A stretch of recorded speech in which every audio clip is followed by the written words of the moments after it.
Today I'm going to review beef panettone, spicy beef panettone that I bought at Charles in Curie Avenue in Bloemfontein. I hear they say you have to eat it for your hands, so here it goes.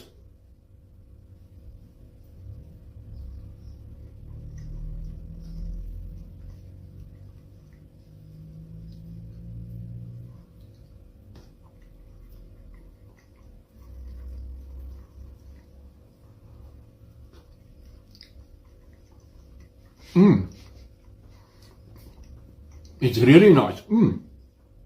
It's delicious, I must say. Eat it like a bit of a bigger piece.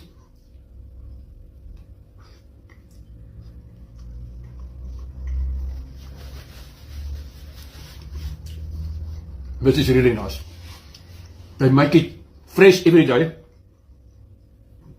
I'll rate this an 8.2 out of 10. It's really nice. Till next time, guys. Love you all.